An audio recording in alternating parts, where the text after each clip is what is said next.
The massive ship hung in Earth's orbit, gleaming in the sunlight. The UNSS Prometheus was the pride of humanity, the largest and most advanced vessel ever built.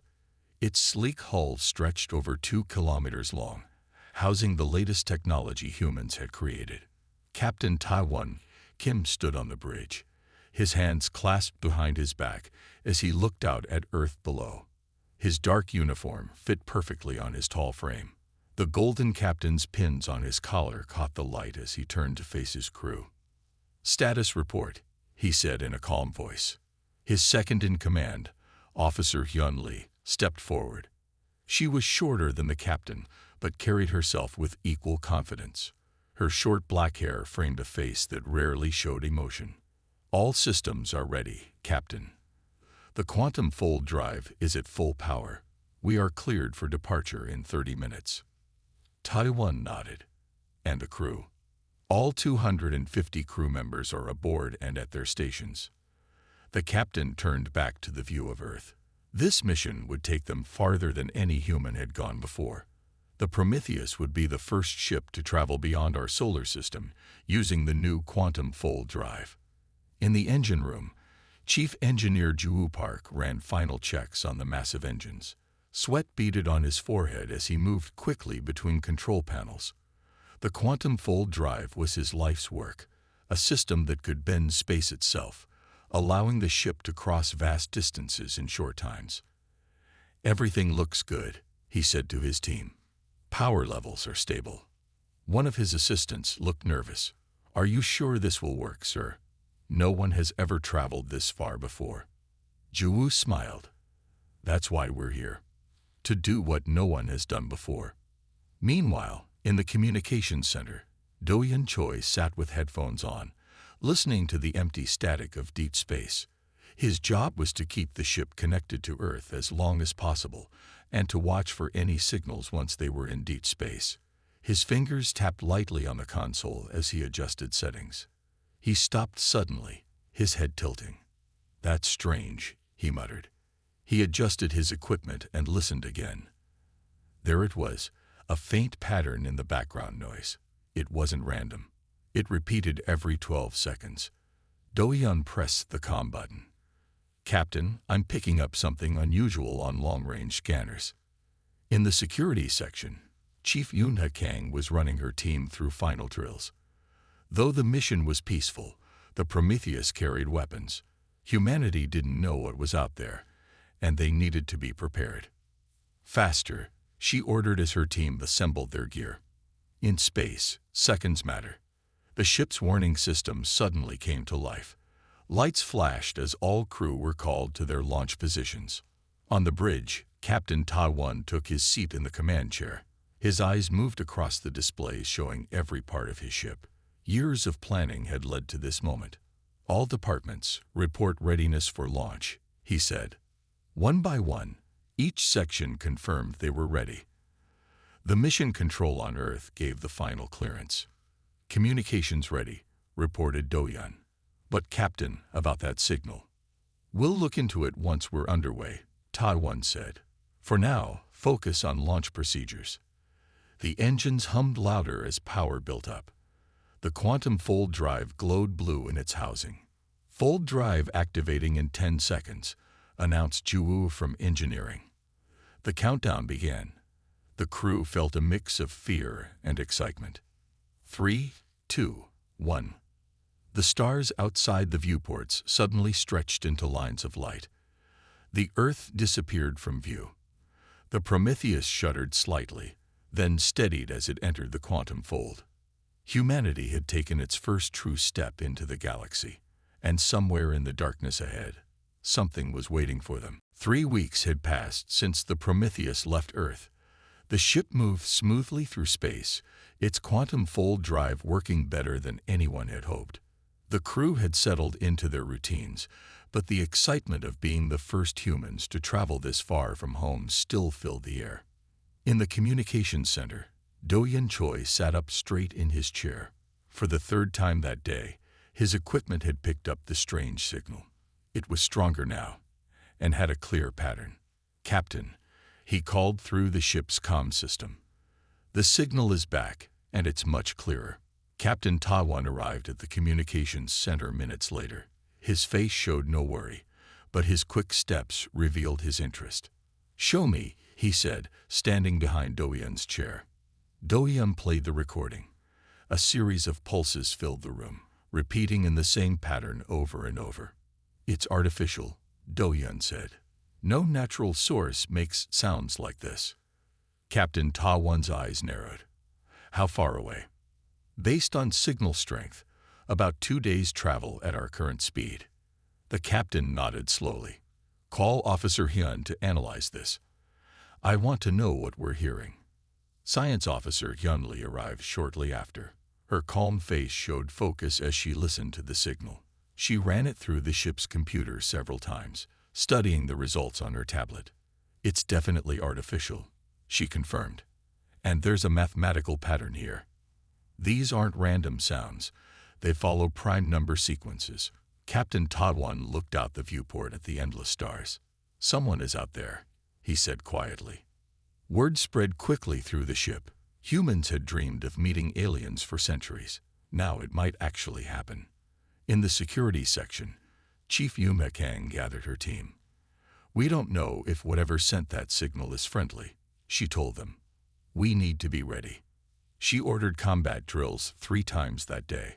Her team practiced defending the ship and protecting the crew. Yoon-ha checked and rechecked the weapon systems. Meanwhile, Engineer Ju-woo worked to improve the ship's sensors. "If we're going to find the source of this signal, we need to see better," he explained to his team. That evening, Captain Tawan called a meeting with his senior officers. They gathered around the large table in the conference room, their faces serious. "We need to decide our next move," the captain said. "We can continue on our planned route, or we can investigate this signal." Officer Hyun spoke first. "Our mission was to explore and make discoveries. This signal is the biggest discovery possible." "It could also be dangerous," Yuma countered. "We don't know anything about who or what is sending it." Ju-woo tapped the table nervously. "The fold drive is working perfectly, but changing course would use more power than we planned." The debate continued for an hour. Some wanted to be cautious and report back to Earth first. Others argued they might lose the signal if they waited. Do-yeon, who had been quiet, finally spoke. "Captain, the signal changed an hour ago. It's now repeating our own communication patterns back to us. Whatever is out there, it knows we're listening." The room fell silent. Captain Tawan stood up and looked at each of his officers. "Humanity sent us to represent them in the stars," he said. "If there's another intelligent species reaching out, we have a duty to answer." He turned to the navigation officer. "Set course for the signal source. Let's see who our neighbors are." As the Prometheus changed direction, the signal grew stronger. In the empty space ahead, something was waiting for them, something not human. The crew prepared themselves for what would be humanity's first contact with alien life. No one slept well that night. The ship moved steadily toward the unknown, carrying the hopes and fears of all mankind with it. The Prometheus slowed as it entered an unknown star system. 3 planets circled a yellow sun, similar to Earth's own. The bridge crew stared at their screens in wonder. "All 3 planets could support life," said Science Officer Hyun, reading the sensor data. "The second one has oceans and atmosphere very close to Earth's." Captain Tawan nodded. "But where is the source of our signal?" Communications Officer Do-yeon adjusted his equipment. "The signal is coming from the space between the first and second planets, Captain. It's much stronger now." The main screen changed to show a distant object. At first, it looked like a small moon. As they got closer, they could see it was artificial, a ship. It was huge, almost 3 times the size of the Prometheus, with a design unlike anything humans had imagined. Parts of it glowed with strange blue lights, while other sections appeared dark and damaged. "It's not moving," said Yuma, studying the security readouts, "and I'm detecting no weapons charging or shields." "It appears to be damaged," added Ju-woo, looking at his engineering scans. "Many of its systems are offline. It might be drifting." Captain Tawan stood before the main viewport, his face serious but his eyes bright with excitement. It seems we found a ship in distress. As space travelers ourselves, we have a duty to offer help. He turned to his crew. Lieutenant Minho, prepare first contact protocols. Medical Officer Jisu, prepare for possible alien physiology. We don't know what kind of beings we might encounter. Minho Kwan, the ship's diplomatic officer, had been preparing for this moment his whole career. He quickly set up translation programs and gathered the first contact kit. Objects designed to help communicate with unknown species. In the medical bay, Dr. Jisu Yoon checked her equipment. We have no idea what these beings might be like, she told her medical team. They might breathe different air or have completely different biology. Be ready for anything. Captain Tawan selected his boarding team. Himself, Minho for communications, Jisu for medical support, Yoonha for security, and Jiwoo to assess the ship's damage. They wore spacesuits as a precaution. The small shuttle left the Prometheus and approached the alien vessel. Up close, they could see the damage was extensive. Something had attacked this ship. There's an opening that looks like a docking bay, said Jiwoo, pointing to a gap in the huge ship's side. They guided their shuttle inside and landed in a vast chamber. The artificial gravity was working, but emergency lights flashed, casting red shadows across the strange architecture. Air readings show it's breathable, said Jisu, checking her instruments. Similar to Earth's, with slightly more oxygen. Keep your helmets on for now, ordered the captain. We don't know what might be in the air besides oxygen. They stepped out of the shuttle, their lights cutting through the dim space. The floor was made of a material like metal, but somehow warm to the touch.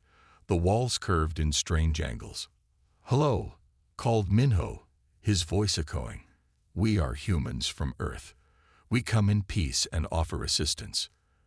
The translation computer in his hand repeated his words in various mathematical patterns, the universal language they hoped any advanced species would understand. At first, there was silence.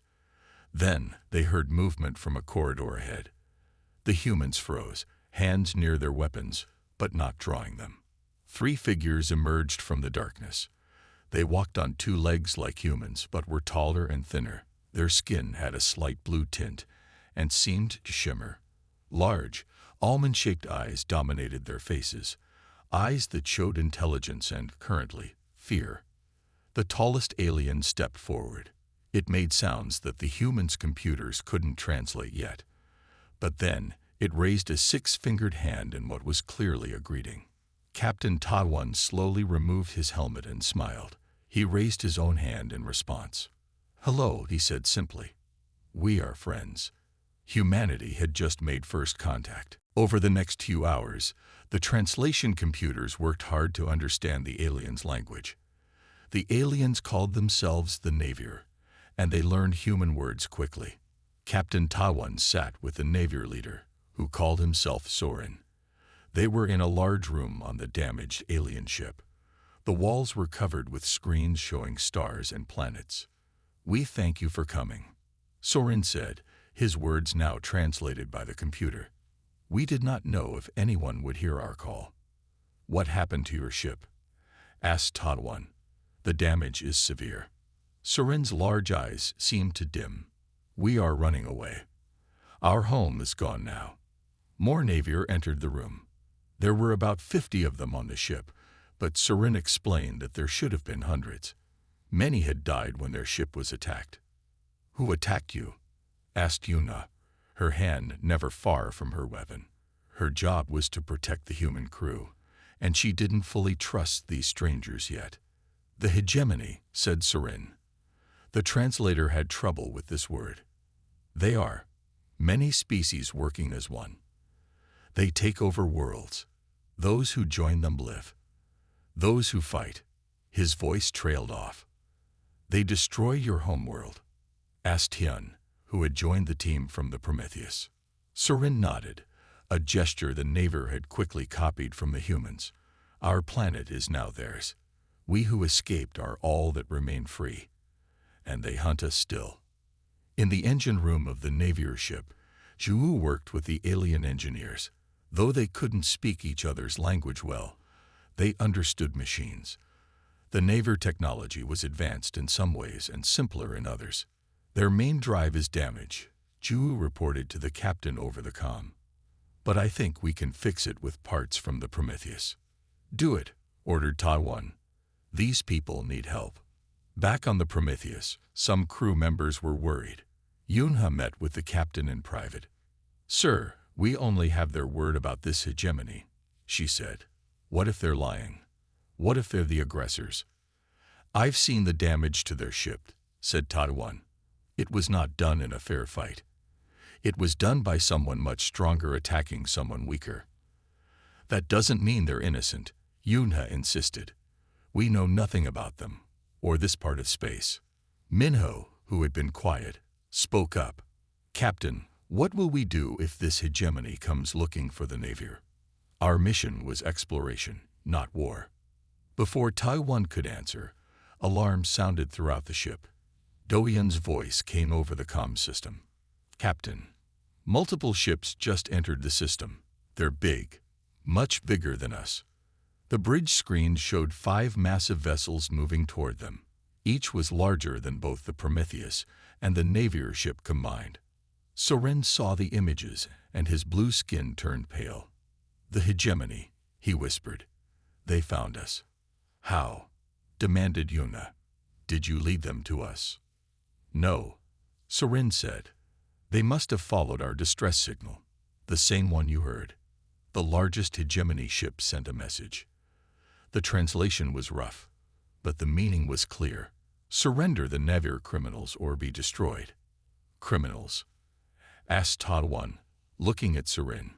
That is what they call all who resist them, said Soren. We are not criminals. We simply want to live free. Captain Taiwan stood tall. Humanity's first contact with aliens had just become much more complicated. They were now caught between refugees seeking help and a powerful force demanding their surrender. Get everyone back to the Prometheus, he ordered, and prepare all systems. We may need to fight our way out of this. As the humans rushed to return to their ship, the hegemony vessels moved closer. Time was running out. The bridge of the Prometheus was tense. Captain Taiwan sat in his command chair, facing the main screen. On it was the face of the hegemony commander, a being with gray skin, 4 eyes, and no visible mouth. When it spoke, the sound seemed to come from its entire body. I am Supreme Commander Call of the Hegemony, the alien said. You are harboring criminals. Give them to us now. Captain Taiwan remained calm. I am Captain Taiwan Kim of Earth. The Navier came to us in distress. Under our laws, we must help those in need. Your laws do not matter here, said Call. The Navier refused to join the hegemony. That is their crime. All species must join or be removed. Behind the captain, Officer Hyun and Communications Officer Do-Yun worked quickly at their stations. They were scanning the hegemony ships, looking for weaknesses. Their weapons are charging, whispered Yuma from the security station. All 5 ships. Captain Taiwan didn't show fear. Commander Call, we are on a peaceful mission. We have no quarrel with the hegemony, but we cannot give you the Navier without knowing their fate. Their fate is not your concern, Call replied. You have 1 hour to surrender them. Then we will take them and destroy your ship as a lesson. The screen went black. Captain Taiwan turned to his crew. Options, he asked. We could run, suggested the navigation officer. The quantum fold drive might outpace their ships. And leave the Navier, asked Minnow. That would be wrong. We could surrender the Navier, said Yona. Her voice was cold, but her eyes showed she didn't like the idea. Our mission is to protect Earth and humanity, not fight aliens. No, said Captain Taiwan firmly. We do not abandon those who ask for help. That is not who we are. In the medical bay, Jisoo was treating injured Navier. Soren sat beside her, helping translate for his people. Your captain is brave, Soren said, but the hegemony is powerful. Many worlds have fallen to them. Why do they want everyone to join them? Asked Jisoo as she bandaged a wounded nether child. They believe unity is the only way to survive, said Soren. They force all species to become part of them. Those who refuse are wiped out. Meanwhile, Officer Hyun called the captain to her station. Sir, I found something. The hegemony ships have strong weapons, but their sensor systems have a weakness. They can't track objects that move in certain patterns. Can we use that? Asked Tadwan. Maybe, said Hyun, but we need more information. Do-Hyun spoke up from his station. Captain, I've been analyzing their communications. They use a very structured language. I think they might not understand creative thinking. Everything they say follows strict patterns. Engineer Juwoo's voice came over the comm. Captain, I've been studying their ship designs from our scans. Their technology is advanced, but it's all very logical. There's no innovation, just efficiency. Captain Tadwan smiled for the first time since the hegemony arrived. So they're predictable. That's something we can use. He pressed a button on his chair. All senior officers to the conference room. We have 45 minutes to make a plan. While the officers met, Yoon-ha quietly ordered her security team to move weapons into position. The Navier watched nervously from the rooms they had been given on the Prometheus. When Captain Tadwan returned to the bridge, his plan was ready. It was risky, but it was their best hope. Open a channel to the hegemony, he ordered. Commander Call's face appeared on screen again. Have you decided to surrender the criminals? No, said Captain Tadwan. I've decided to offer the Navier asylum under Earth law. They are under our protection now. Call's 4 eyes blinked in sequence. Then you will be destroyed along with them. Before you try, said Tadwan, you should know that humans don't surrender easily. We're new to space, but we're very good at surviving. Are you sure you want us as enemies? As he spoke, the Prometheus's engines hummed to life. The standoff had begun. The hegemony did not wait the full hour. Just 20 minutes after Captain Tadwan refused to surrender the Navier, the 5 alien ships began to move into attack positions. They're surrounding us, reported Yuna from her security station. Weapons fully charged on all ships. Captain Tadwan's face remained calm, but his mind was racing. The Prometheus was a scientific vessel with limited weapons. It was not built for war. All hands, battle stations, he ordered. Tactical, prepare defensive measures. Tactical Officer Sun Woo-jung took control of the ship's defense systems. He was young but brilliant, with fast hands and a faster mind. Ready, Captain, he said. But their ships outgun us 5-1. We don't need to win, said Tadwan. We just need to survive long enough to escape.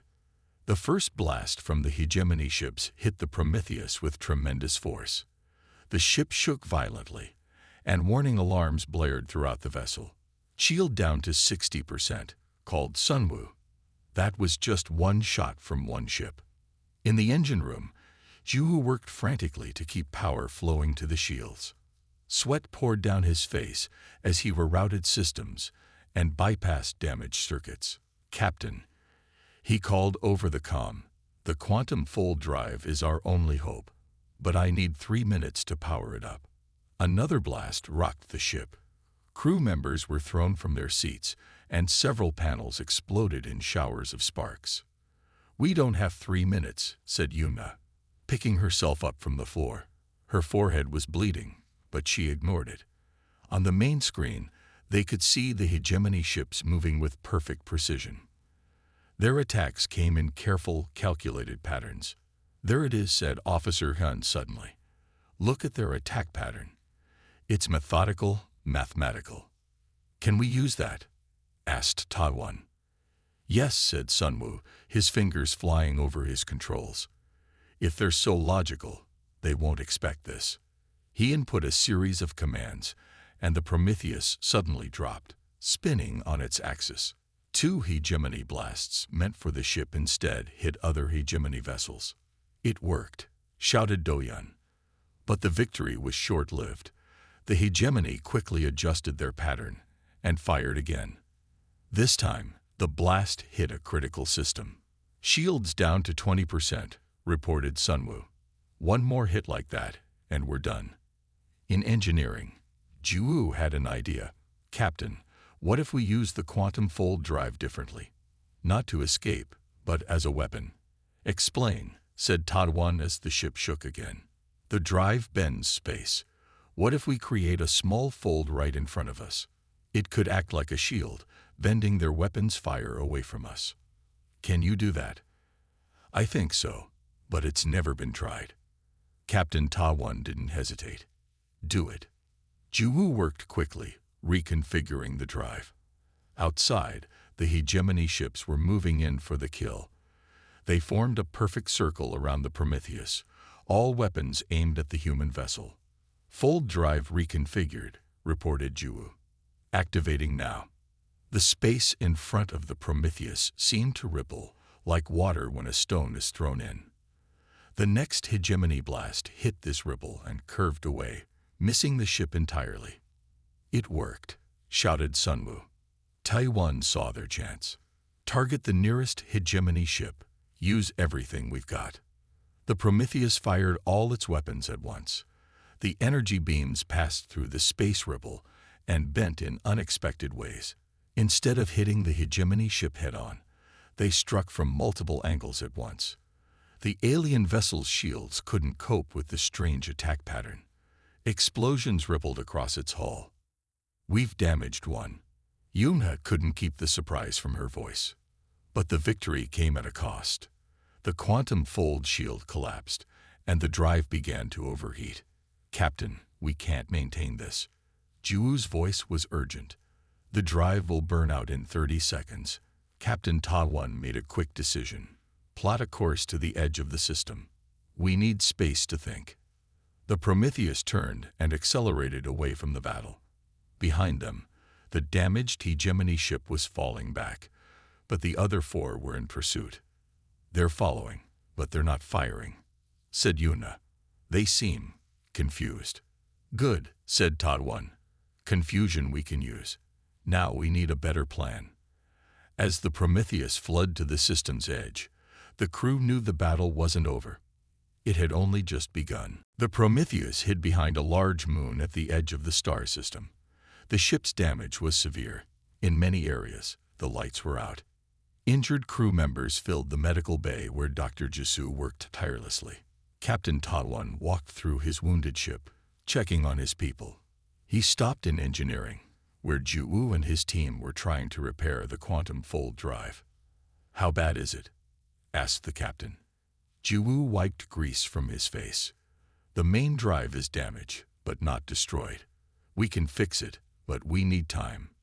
Time is something we don't have, said Taiwan. The hegemony will find us soon. Surin, the Navy leader, approached them. Several of his people were helping the human engineers.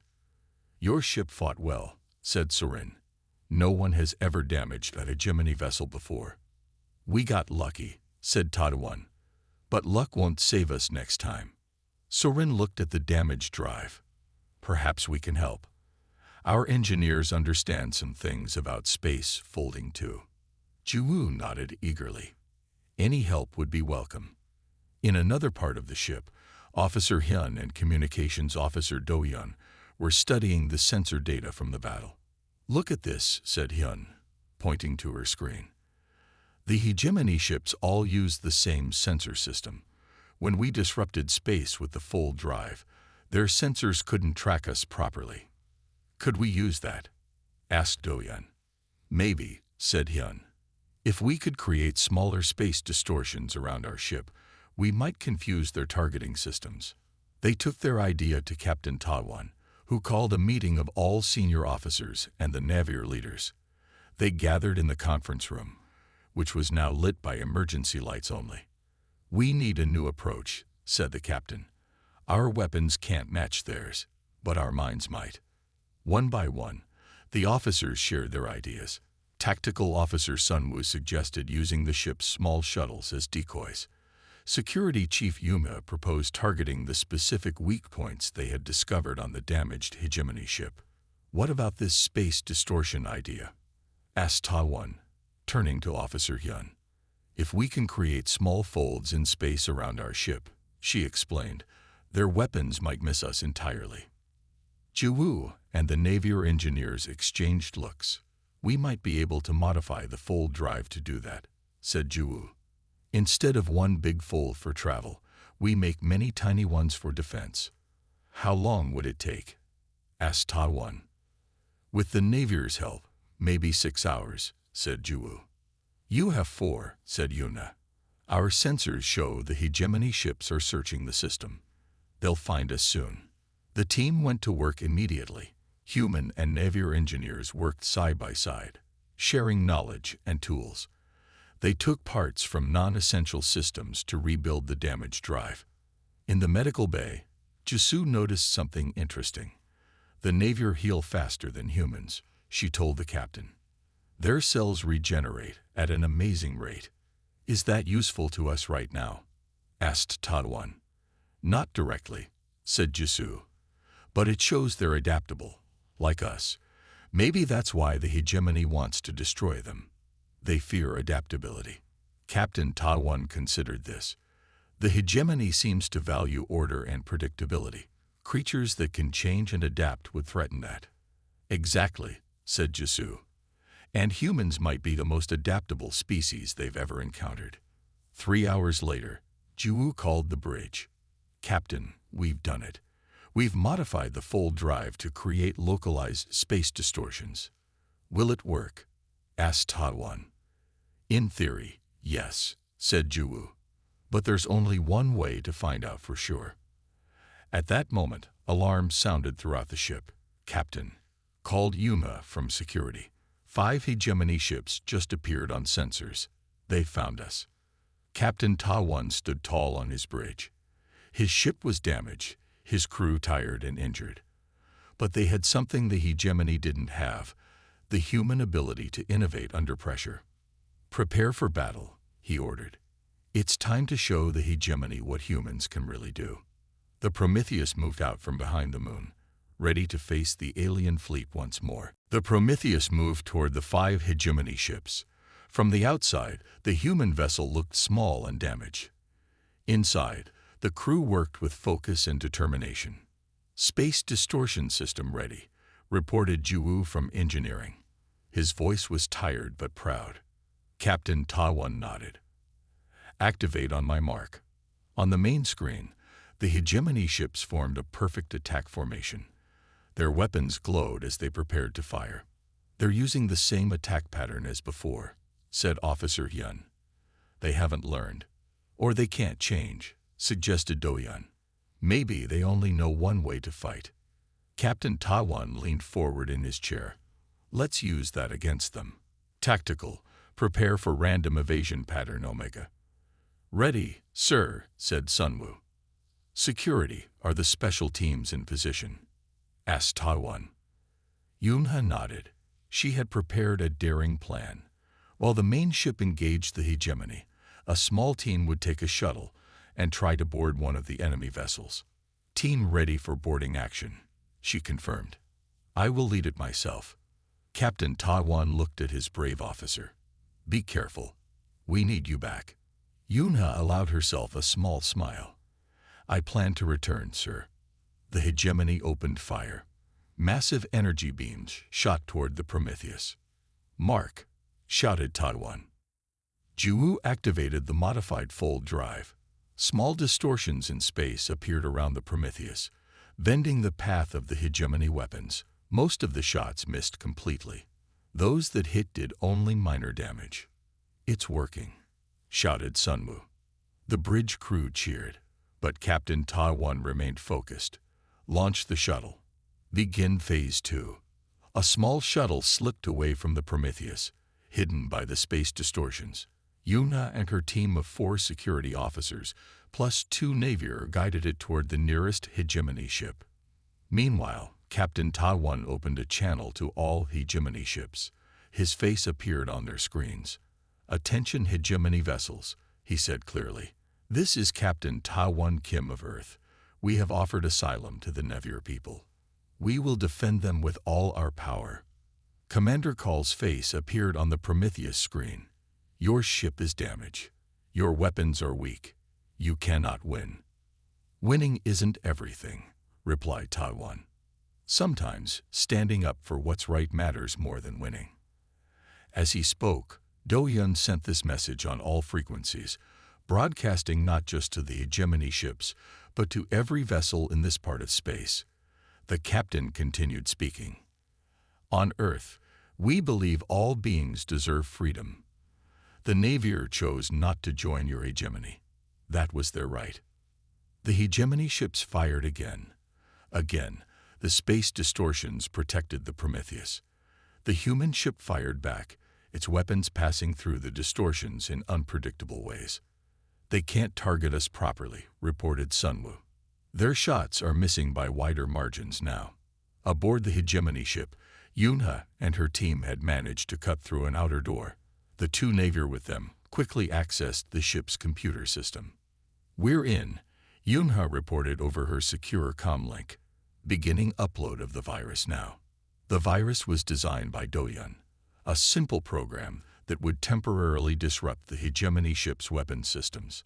As it spread through the ship's network, alarms began to sound. Back on the Prometheus, Captain Ta-1 watched as one of the hegemony ships suddenly powered down its weapons. "It worked," said Do-Yun. Yunha's team got the virus uploaded, but there were still 4 other hegemony ships. They adjusted their formation, surrounding the Prometheus completely. "Their attack pattern has changed," warned Hyun. "They're adapting." Captain Ta-1 smiled. "Good. So are we." He opened the channel again. "Commander Call, look around you. Other ships are watching this battle. They see a smaller, damaged vessel standing against your mighty fleet. They see us fighting for freedom. How many of your subject species are watching right now? How many are wondering if they could do the same?" On the screens of the hegemony ships, the faces of many different alien species could be seen watching the battle. Some wore hegemony uniforms, but their eyes showed doubt. "This is bigger than just one battle," said Captain Ta-1. "This is about the right to choose your own path. Today, humanity stands with the Navier. Tomorrow, who knows who else might stand up." As he spoke, something unexpected happened. 2 of the hegemony ships stopped firing. Their weapons powered down. Commander Call's voice roared across the communication channels. "What is happening? Who ordered you to stop firing?" The 2 hegemony ships that had stopped remained silent. A 3rd ship began to power down its weapons. "Impossible," whispered Do-Yun on the Prometheus bridge. "They're standing down." Captain Ta-1 kept his face calm, but his heart raced. "Keep broadcasting our message to all ships. Let them all hear us." Yunha's voice came through on the secure channel. "Captain, something strange is happening on this ship. Many of the crew are removing their hegemony badges. They're rebelling." Soren stepped forward on the Prometheus bridge. "It's the resistance," he said, his voice filled with hope. "There have always been those within the hegemony who opposed their ways. They had to hide, but they were there. Your message has given them courage to act," added Minnow. "They see that resistance is possible." On the main screen, Commander Call's face showed rage. "This is treason. All ships will fire on the human vessel immediately." But only one ship, Call's own command vessel, still had active weapons. The others had joined the rebellion. "Pull back the boarding team," ordered Captain Ta-1. "This is about to get complicated." Yuna and her team rushed back to their shuttle. As they left the hegemony ship, they saw crews fighting inside, those loyal to the hegemony against those who wanted freedom. Call's ship fired on the Prometheus. The space distortions deflected some of the attack, but the human ship still took damage.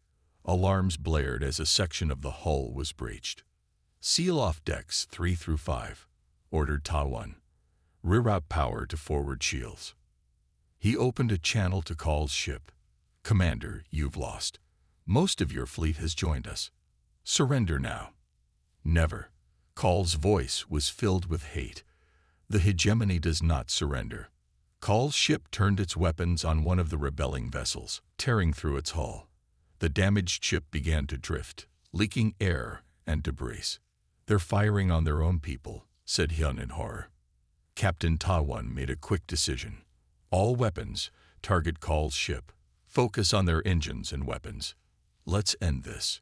The Prometheus, despite its damage, moved to protect the wounded rebel ship. It fired all its remaining weapons at Call's vessel. The shots passed through the space distortions, making them impossible to track. They hit Call's ship from unexpected angles.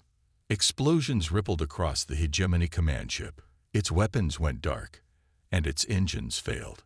"We've disabled their main systems," reported Sunwoo. "They're dead in space." The bridge crew cheered, but Captain Ta-won raised his hand for quiet. "This isn't over. There will be more hegemony ships. We need to get the Navier to safety." As Yoonha's shuttle returned to the Prometheus, communications came in from the other hegemony ships. Their new leaders wanted to talk. They were part of a hidden resistance that had been waiting for a chance to rise up. In the conference room, Captain Ta-won met with Serin and the rebel leaders. One of them, a four-armed alien named Herrick, explained their situation. "Many worlds have suffered under the hegemony," said Terek, "but we were never strong enough to fight. When we saw your small ship stand against them, it gave us hope." "What happens now?" asked Ta-won. "Now the resistance grows," said Serin. "The story of the human ship that defied the hegemony will spread. Others will join us." Engineer Juwoo, who had been quiet, spoke up. "We could share some of our technology. The fold drive modifications could help your ships." Captain Ta-won nodded. "Earth would be interested in an alliance with free worlds. We have much to learn from each other." 3 days later, the Prometheus prepared to return to Earth. Repairs had made it space-worthy again. Several Navier and Resistance leaders would travel with them as representatives. As the quantum fold drive powered up, Captain Ta-won stood on his bridge, looking at the stars. "When we left Earth, we hoped to find new worlds," he said to his crew. "Instead, we found a new purpose." The Prometheus entered the quantum fold, heading home with news that would change humanity's future forever. Earth was no longer alone in the universe. They had friends among the stars, and enemies too. But most importantly, they had shown that humans could make a difference, even in a galaxy of ancient species and powerful empires. Not through overwhelming strength, but through courage, creativity, and the will to stand up for what was right. Humanity had arrived on the galactic stage.